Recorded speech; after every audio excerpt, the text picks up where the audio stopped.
Hello, we will begin to introduce object-oriented programming starting from chapter 9.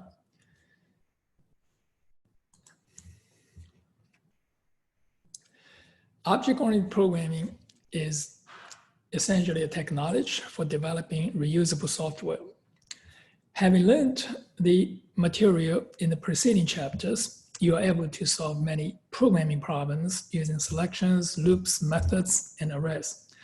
However, these Java features are not sufficient for developing graphic user interfaces and large-scale software systems.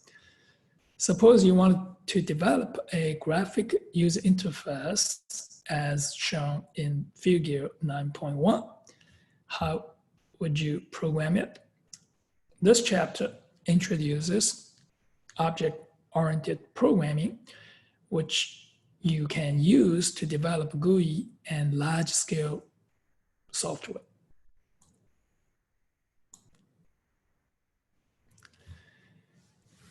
Let's look at this, defining classes and objects. Object-oriented programming involves programming using objects. An object represents an entity in the real world that can be distinctly identified. For example, a student, a desk, a circle, a button, and even a loan can be viewed as objects. An object has a unique identity, state, and behavior. So the state of an object, also known as properties or attributes, is represented by data fields with their current values. A circle object, for example, has a data field values, which is the property that characterizes a circle. A rectangle object, for example, has data fields width and height, which are properties that characterize a rectangle.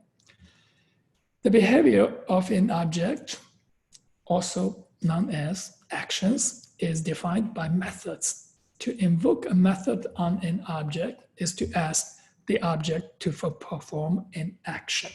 For example, you may define methods named getArea and getPerimeter for circle objects. A circle object may invoke a getArea to return its area and getPerimeter to return its perimeter. You may also define the setRadius method. A circle object can invoke this method to change its circle. Objects of the same type are defined using a common class. A class is a template, blueprint, or contract that defines what an object's data fields and the methods will be. An object is an interface of, is an instance of a class. You can create many instances of class. Creating an instance is referred to as instantiation. The term object and instance are often interchangeable. The relationship between classes and objects is analogous to that between an apple pie recipe and apple pies. You can make as many apple pies as you want from a single recipe.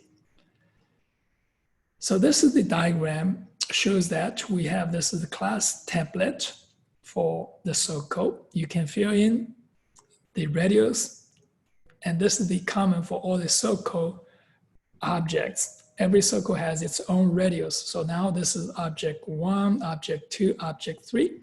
So this is the radius 1, 25, and 125. Now, we use the Java class. This is the syntax here to define the class. This is the name of the class. And here's the data field. Now, these are called constructors. They are used to construct objects, so they are called constructors. Constructors are like methods, but it does not have any return type or even void.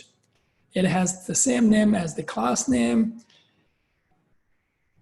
the constructors can be overloaded. You have multiple constructors with different signature. So you can use them for constructing different kinds of objects. And these are the methods you can invoke from an object to get the area, get the perimeter, set radius. So this is the class definition. Now, let's introduce this UML, Unified Modeling Language Notation. You can now use this notation to graphically represent a class. Here is the class SOCO, and this is the radius, this are the constructors, and look, this is the get area. So you define this get area right here, and what is the data type you return is a double. So here return a double, and this set radius does not return anything, it's void. So please see this constructors that don't return anything, not even void. So constructors have the same name as the class name. And now we have this UML diagram notation for objects, SOCO 1, SOCO 2, and SOCO 3. So this is the radius for SOCO 1, for SOCO 2, for SOCO 3.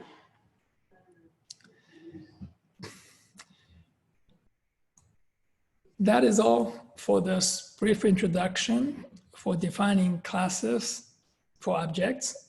And we'll get into more details and give examples in the next section. See you on the next section.